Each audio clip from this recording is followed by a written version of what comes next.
नमस्कार दोस्तों, मैं हूं अनिरुद्ध और आज मैं आपको घुमाने वाला हूं शक्ति, भक्ति, त्याग और बलिदान की पावन नगरी चित्तौड़गढ़ के किले में। शक्ति के अंदर आते हैं महाराणा प्रताप, भक्ति के अंदर मीराबाई, त्याग में दासी पन्नादाई और बलिदान में रानी पद्मिनी, जिनको आप रानी पद्मावती के नाम से भी जानते हैं, जिन्होंने 16,000 दासियों के साथ मेवाड़ की आन बान और शान बचाने के लिए जौहर कुंड में कूदकर खुद को जिंदा जला लिया था और सती हो गई थी। चित्तौड़गढ़ का किला भारत का ही नहीं बल्कि एशिया का सबसे बड़ा किला है, जिसमें 113 मंदिर, 84 पानी के कुंड और कई ऐतिहासिक इमारतें भी हैं। चित्तौड़गढ़ किले का इतिहास, इसकी बनावट, संस्कृति और कला इतनी अद्भुत होने की वजह से कहा जाता है, गढ़ तो चित्तौड़गढ़ बाकी सब गढ़ैया। ये किला राजस्थान की राजधानी जयपुर से 310 किलोमीटर और उदयपुर से 110 किलोमीटर दूर राजस्थान के चित्तौड़गढ़ शहर में स्थित है। 700 एकड़ के विशाल क्षेत्र में फैली हुई इस किले की बाउंड्री वॉल कुल मिला के 13 किलोमीटर की है। ये किला 3 भागों में बटा हुआ है। पहले भाग में यहाँ के स्थानीय लोग रहते हैं, जिनकी आबादी लगभग 5,000 की है। बीच के हिस्से में किला बना हुआ है और तीसरा भाग जंगल का इलाका है, जो कि रानी पद्मिनी के महल के आगे पड़ता है और 5 किलोमीटर के एरिया में फैला हुआ डियर पार्क है। हम जिस तरफ से अभी किले में जा रहे हैं, ये किले का पिछला भाग है। सन 1433 यानी कि 1433 में महाराणा कुंभा ने इस किले में 7 दरवाजे बनवाए थे और मेन गेट का नाम था सूरजपोल। सूरजपोल वही दरवाजा है जहां से दिल्ली के सुल्तान अलाउद्दीन खिलजी ने रानी पद्मिनी को पाने के लिए इस किले पर हमला कर दिया था। आप चाहें तो इस किले को अपनी गाड़ी या बाइक से भी घूम सकते हैं, या फिर आप इसको घूमने के लिए ऑटो रिक्शा भी हायर कर सकते हैं। यहाँ का टिकट प्राइस 40 रुपए का है और आपका एक ही टिकट किले के सारे भागों में काम आ जाएगा। यहाँ पे इस तरह की पार्किंग वगैरह दिखेगी आपको और पार्किंग में गाड़ी लगानी पड़ेगी अपनी, या फिर ऑटो वगैरह जिससे भी आप घूम रहे हैं उसको यहाँ पे लगाना पड़ेगा, फिर आपको आगे नेक्स्ट पॉइंट के लिए जाना पड़ेगा। काफ़ी बड़ा किला है ये, तो आप ऐसा नहीं कि बाकी किलों की तरह इसको पैदल घूम सकते हैं। तो यहाँ पे इस तरह से हर पॉइंट पे पार्किंग मिलेगी, वहाँ पे आप गाड़ी लगाओ अपनी और पॉइंट को घूमो पूरा। तो चलते हैं फर्स्ट पॉइंट घूम के आते हैं।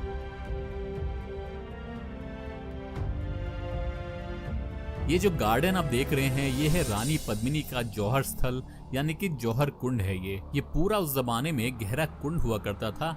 इसको एएसआई ने बंद करवा के इस पर गार्डन बनवा दिया है। सामने की तरफ जो आप देख पा रहे हैं वो एक छोटा सा हवन कुंड है। मार्च के महीने में यहाँ पर एक मेला आयोजित करवाया जाता है, जिसको बोलते हैं जौहर मेला। उस समय मेवाड़ के राजा अरविंद सिंह मेवाड़ और महेंद्र सिंह मेवाड़, जो उदयपुर के सिटी पैलेस में रहते हैं, यहाँ पर आते हैं और रानी पद्मिनी की आत्मा की शांति के लिए यज्ञ और पूजा अर्चना करवाते हैं। ये जो सामने वाला गेट आप देख पा रहे हैं, ये है पूर्वी जौहर गेट, और वो उस तरफ वाला जो सती मंदिर के पीछे में है वो है उत्तरी जौहर गेट। तो जैसा कि मैंने बताया कि उस जमाने में यहाँ गार्डन नहीं बल्कि एक गहरा कुंड हुआ करता था। उस समय इस कुंड के अंदर आग जला करती थी, जिसमें चंदन, कपास, तेल, घी वगैरह डाला जाता था। ये जो सामने वाली इमारत आप देख रहे हैं, इसको बोला जाता है सती मंदिर। तो नीचे आग जलती थी।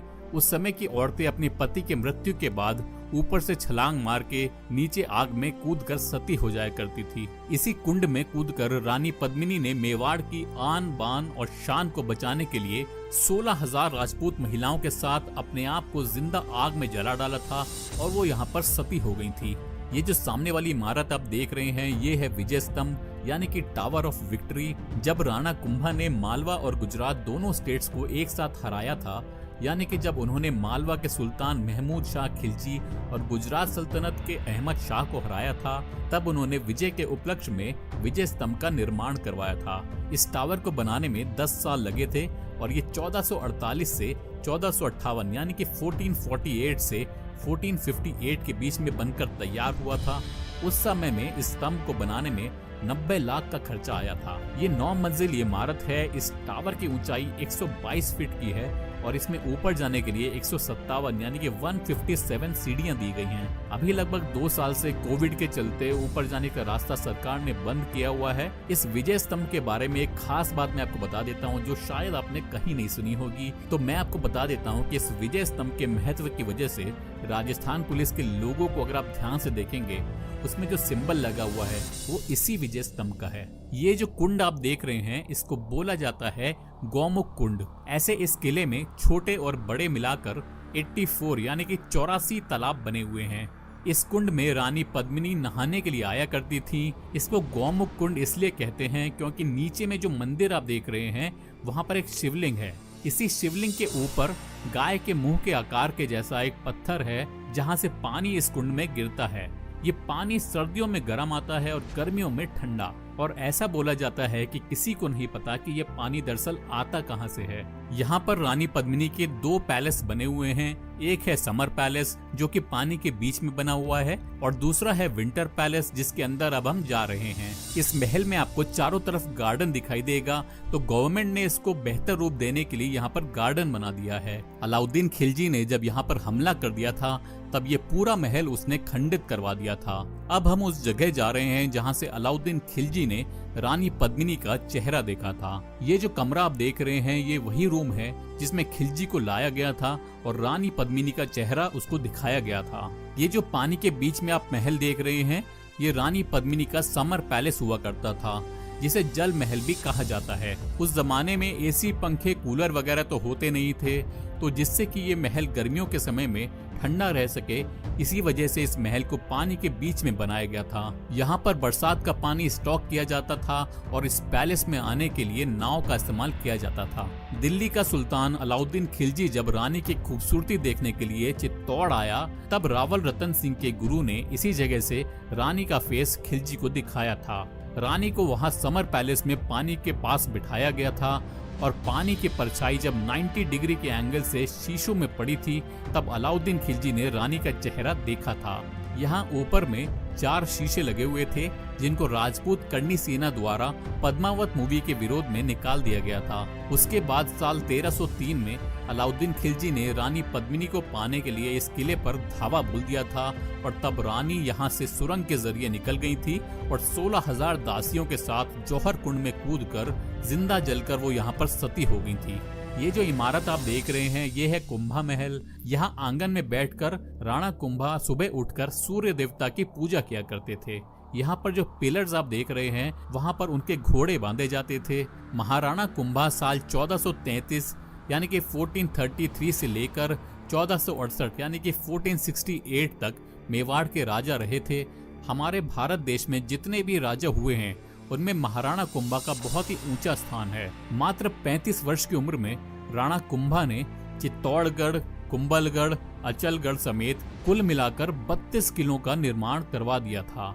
महाराणा कुंभा अपने पिता राणा मोकल की मृत्यु के बाद मेवाड़ की गद्दी पर बैठे थे। सन 1437 यानी कि 1437 में उन्होंने महमूद खिलजी को सारंगपुर के पास बहुत बुरी तरह हराया था, और उसी जीत के उपलक्ष्य में उन्होंने यहाँ पर विजय स्तंभ का निर्माण करवाया था। मेवाड़ की गद्दी पे बैठने के 7 वर्षों के अंदर ही उन्होंने सारंगपुर, नागौर, नराना, अजमेर, मंडोर, मुडालगढ़, बूंदी और खाटू जैसे किले भी जीत लिए थे, और दिल्ली के सुल्तान सैयद मोहम्मद शाह और गुजरात के सुल्तान अहमद शाह को भी हरा दिया था। तो आप चित्तौड़गढ़ के किले में जब भी आए तो महान और शौर्यवीर राणा कुंभा के महल को देखकर जरूर जाइएगा। तो सामने में जो मंदिर आप देख रहे हैं ये है कुंभ श्याम मंदिर। मैं आपको बता देता हूँ कि चित्तौड़गढ़ फोर्ट में छोटे और बड़े सारे मंदिर अगर मिला लिए जाएं तो कुल मिलाकर इसके अंदर 113 मंदिर हैं, और पानी के लिए 84 तालाब भी यहाँ पर बने हुए हैं। ये जो आप मंदिर देख रहे हैं ये इस किले का सबसे बड़ा मंदिर है। इस मंदिर को जब गुजरात के राजा बप्पा रावल ने 8वीं शताब्दी में बनवाया था तब ये विष्णु भगवान के वरा अवतार का मंदिर हुआ करता था। उस समय इस मंदिर के अंदर विष्णु भगवान की मूर्ति हुआ करती थी, लेकिन जब अलाउद्दीन खिलजी ने 1303 में इस किले पर हमला कर दिया था तब उसने इस मंदिर समेत इस किले के सभी मंदिरों को तोड़ा, और यही नहीं बल्कि उसने पानी के 84 टैंक्स की बाउंड्री को भी तोड़ दिया था। यहाँ इस मंदिर की मूर्तियों को अगर आप ध्यान से देखेंगे तो ज्यादातर मूर्तियां आपको क्षतिग्रस्त रूप में ही मिलेंगी, यानी कि किसी मूर्ति में आपको हाथ या पैर वाला हिस्सा टूटा मिलेगा या फिर किसी में सर की तरफ का हिस्सा। हिंदू धर्म के अनुसार टूटी हुई मूर्ति के सामने पूजा पाठ नहीं किया जाता है, इसलिए सन 1433 में यानी कि 1433 में राणा कुंभा ने मंदिर का पुनर्निर्माण करवाया। यहाँ पर उन्होंने 3 मूर्तियों को स्थापित करवाया था जो राधा, कृष्णा और बलराम की मूर्तियां थी, और क्योंकि इस मंदिर का पुनर्निर्माण राणा कुंभा ने करवाया था इसीलिए इसको कुंभ श्याम मंदिर के नाम से जाना जाता है। यहाँ सामने में आप देखेंगे विष्णु भगवान के वाहन गरुड़ की भी मूर्ति लगी हुई है। इसी परिसर में पीछे छोटा वाला जो मंदिर आप देखेंगे ये है मीराबाई का मंदिर। मीराबाई मेरता शहर के पास कुर्की गांव की रहने वाली थी, जहां पर उनकी शादी राजा भोजराज के साथ हुई थी। मीराबाई भगवान कृष्ण की भक्त थी, इसलिए वो उनकी पूजा किया करती थी और साधु संतों के साथ उठना बैठना उनको अच्छा लगता था। उनकी शादी के कुछ समय बाद ही राजा भोजराज की मृत्यु हो गई थी। उसके बाद राजा भोज के भाई यानी कि मीराबाई के देवर ने उनको बोला कि राजपूत घराने की औरतें ऐसे साधु संतों के साथ उठे बैठें, ये उनको शोभा नहीं देता। लेकिन मीराबाई ने उनकी नहीं सुनी। इसी वजह से उनको इस मंदिर में 2 बार मारने का भी प्रयास किया गया। तो ऐसा कहा जाता है कि पहली बार उनको जहर देने की कोशिश की तो वो अमृत के रूप में बदल गया था, और दूसरी बार में उनको फूलों की टोकरी में काला सांप रख कर दिया गया था।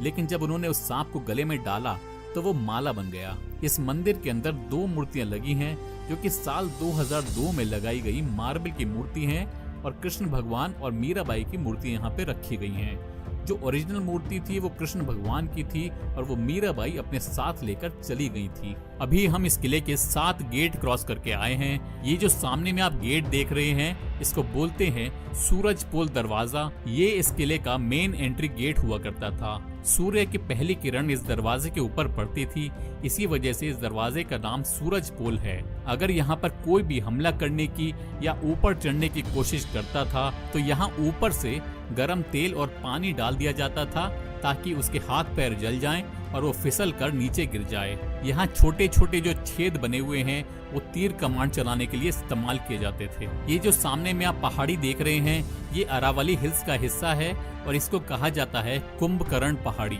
यहाँ सामने में आप ध्यान से देखेंगे तो आपको ऐसा लगेगा कि यहाँ पर कुंभकर्ण सोया हुआ है। सामने की तरफ कुंभकर्ण का मुंह है, बीच में पेट है और आखिरी में उसके पैर है। इस पहाड़ी को ऐसा बनाया नहीं गया था, बल्कि कुदरती ही ये पहाड़ी ऐसी है। और मैं आपको ये बता देता हूँ कि इन्हीं दोनों पहाड़ियों के बीच में अलाउद्दीन खिलजी तंबू लगाकर 6 महीनों तक रुका था। ये जो सारा खेती बाड़ी वाला एरिया आपको दिख रहा है, ये उस जमाने में जंग का मैदान हुआ करता था। इसी मैदान में रावल रतन सिंह और अलाउद्दीन खिलजी के बीच में युद्ध हुआ था। चित्तौड़गढ़ से 5 किलोमीटर दूर एक गांव है जिसका नाम है गोपाल नगर। उसी गांव के लोग यहाँ पर खेती बाड़ी करते हैं। ये सामने वाले हिस्से में उसी जमाने से जंगल हुआ करते हैं। ये जो सामने में आप रास्ता देख रहे हैं, आज भी यहाँ के स्थानीय लोग इसको आने जाने के लिए इस्तेमाल में लाते हैं। तो यहाँ नीचे में ज्यादातर बिल जाति के लोग रहते हैं, जिन्होंने महाराणा प्रताप का युद्ध के दौरान में काफी साथ दिया था। तो थोड़ी सी जानकारी मैं आपको इन बिल जाति के लोगों के बारे में दे देता हूँ। तो ये लोग यहाँ पर जो सीताफल काला पड़ चुका होता है, उसको तोड़कर उस सामने वाली पिंक कलर की फैक्ट्री में ले जाते हैं और उससे वहां पर हाथ की कारीगरी की जाती है और साड़ियां और कई अलग अलग प्रकार की पोशाक बनाई जाती हैं। तो यहाँ सिर्फ सीताफल की ही नहीं, बल्कि केले और बांस की भी साड़ियां वगैरह बनाई जाती हैं। आपने अगर पद्मावत मूवी में घूमर गाना सुना होगा तो उसमें दीपिका पादुकोण ने जो लाल रंग की साड़ी पहनी थी वो यहीं के लोगों ने बनाई थी। यहाँ की साड़ी को राष्ट्रपति द्वारा 3 बार पुरस्कार भी मिल चुका है। एक खास बात मैं और बता देता हूँ कि इस साड़ी को अगर आप पहली बार फिटकरी से धोएंगे तो इसमें चंदन और गुलाब की खुशबू आती है, जो कि हमेशा के लिए रहती है। यहाँ चित्तौड़गढ़ के किले की जो आपने 40 रुपए की टिकट ली है, उसमें 35 रुपए गवर्नमेंट यहाँ की सिक्योरिटी और रखरखाव के लिए खर्च करती है और 5 रुपए गवर्नमेंट की तरफ से बिल जाति के लोग को दिया जाता है। और यही नहीं, बल्कि यहाँ पर जो गाइड्स भी काम करते हैं उनको भी 100 रुपए प्रतिदिन यानी कि 3000 रुपए महीना सरकार की तरफ से दिया जाता है, जो कि इनकी रोज की कमाई से अलग है। यहाँ चित्तौड़गढ़ में आपको किसी भी मंदिर के बाहर में कोई भी भिखारी नहीं दिखाई देगा। इसका कारण ये है कि कोई भी ऐसा इंसान अगर दिखता है तो राजा उसको अपनी फैक्ट्री में रोजगार देते हैं, क्योंकि ऐसा कहा जाता है कि ये मेवाड़ है, यहाँ मांगने से अच्छा मर जाना बेहतर है। ये जो सामने वाला टावर आप देख रहे हैं, इसको बोला जाता है टावर ऑफ फेम, कीर्ति स्तंभ, जिसको जैनियों ने 12वीं शताब्दी में रावल कुमार सिंह के समय में बनवाया था। ये 4 मंजिली इमारत है जिसकी ऊंचाई 72 फीट की है। इसी कीर्ति स्तंभ को देखकर राणा कुंभा ने विजय स्तंभ का निर्माण करवाया था। इसमें ऊपर जाने का रास्ता बड़ा सकरा है, इसकी वजह से गवर्नमेंट ने इसको सुरक्षा की दृष्टि से पूरी तरीके से बंद किया हुआ है। यहाँ कीर्ति स्तंभ के साथ में ही एक दिगंबर जैन का मंदिर भी है। इसमें जो प्रतिमा है वो दोबारा लगाई गई थी, क्योंकि ओरिजिनल जो प्रतिमा थी वो आक्रमण के दौरान खंडित कर दी गई थी। ये जो महल आप देख पा रहे हैं ये है रतन सिंह पैलेस। आप में से शायद बहुत लोग ये सोच रहे होंगे कि ये रानी पद्मिनी के पति रावल रतन सिंह का महल है, तो मैं आपको बता देता हूँ कि ये महल उनका नहीं है, बल्कि इस महल को रतन सिंह द्वितीय द्वारा 16वीं शताब्दी में बनवाया गया था। रतन सिंह द्वितीय दरअसल राणा सांगा के बेटे थे। राणा सांगा ने कई युद्ध लड़े और उनको जीता, लेकिन जब वो खानवा के युद्ध में बाबर से परास्त हो गए थे, उसके बाद मुगलों ने उत्तर भारत में अपनी पकड़ को मजबूत कर लिया था। सन 1528 से 1531 के बीच में राणा रतन सिंह द्वितीय मेवाड़ के महाराणा रहे थे और साल 1531 यानी कि 1531 में उनकी एक युद्ध के दौरान मृत्यु हो गई थी। इस महल का ज्यादातर हिस्सा आपको खंडर के रूप में दिखेगा, लेकिन मैं आपको ये बता देता हूँ कि ये उस जमाने में विंटर पैलेस की तरह इस्तेमाल में लाया जाता था और यहाँ पर कई तरह के उत्सव आयोजित किए जाते थे। चित्तौड़गढ़ किले की बाकी इमारतों के मुकाबले इस महल को घूमने बहुत ही कम लोग आते हैं, लेकिन अगर आप चित्तौड़गढ़ के किले में घूमने आते हैं तो इस महल को भी देखना मत भूलिएगा। ये जो सामने में मंदिर आप देख रहे हैं ये है समाधीश्वर मंदिर और इसका निर्माण राजा भोज ने 11वीं शताब्दी में करवाया था। और जैसा कि मैंने पहले भी बताया कि अलाउद्दीन खिलजी ने 1303 में जब इस किले पर अटैक किया था तो यहाँ के मंदिरों को क्षतिग्रस्त किया था। उसी समय इस मंदिर को भी उसने काफी नुकसान पहुँचाया था। साल 1428 में राणा कुंभा के पिता राणा मोकल ने इस मंदिर को रिपेयर करवाया था। इस मंदिर के अंदर 9 फीट की मूर्ति है जो एक सिंगल स्टोन की है और उसके ऊपर ब्रह्मा, विष्णु और महेश की त्रिमूर्ति है। इसी वजह से मंदिर के अंदर जाने के लिए 3 अलग अलग रास्ते बनाए गए हैं। मंदिर के अंदर की मूर्ति को नजर न लगे इसलिए बाहर में काला पत्थर लगाया गया है। यहाँ रोड के दोनों ही तरफ में जो आपको खंडित इमारतें नजर आ रही हैं ये है नगीना बाजार और यहाँ दोनों ही तरफ में उस जमाने में बाजार हुआ करता था। ये बाजार भी आपको क्षतिग्रस्त रूप में ही दिखाई देगा। ये है वीर भामा शाह की हवेली। इसके अंदर जाने का रास्ता गवर्नमेंट ने बंद किया हुआ है। भामा शाह महाराणा प्रताप के मित्र, सहयोगी और सलाहकार थे और उनके सहयोग ने ही महाराणा प्रताप को संघर्ष की दिशा दी और मेवाड़ को आत्मसम्मान दिया। ऐसा कहा जाता है कि जब महाराणा प्रताप जंगलों में भटक रहे थे तब भामा शाह ने अपनी सारी जमा पूंजी महाराणा प्रताप की मदद के लिए समर्पित कर दी थी और उसी के बाद भामा शाह अपनी दानवीरता के कारण इतिहास में अमर हो गए। ये सामने वाली जो सफेद रंग की बिल्डिंग आप देख रहे हैं ये है फतेह प्रकाश पैलेस, जिसको स्टेट गवर्नमेंट ने एक संग्रहालय यानी कि म्यूजियम के रूप में विकसित किया हुआ है। सोमवार को ये म्यूजियम बंद रहता है, बाकी सभी दिन ये म्यूजियम सुबह 9:45 से लेकर शाम 5:45 तक खुला रहता है। तो ये था चित्तौड़गढ़ किले का पूरा इतिहास। उम्मीद करता हूँ कि आपको मेरे साथ ये किला घूमकर अच्छा लगा होगा। अगर आप चाहते हैं कि मैं इसी तरीके से और भी किलों का या कोई भी हिस्टोरिकल मॉन्यूमेंट का वीडियो बनाऊं तो नीचे कमेंट बॉक्स में जरूर बताइएगा। बाकी अगर आपको ये वीडियो पसंद आया तो इसको एक लाइक करना मत भूलिएगा और अगर आप चैनल पर नए हैं तो इसको सब्सक्राइब जरूर कर लीजिएगा। बहुत बहुत धन्यवाद। आपका दिन शुभ रहे।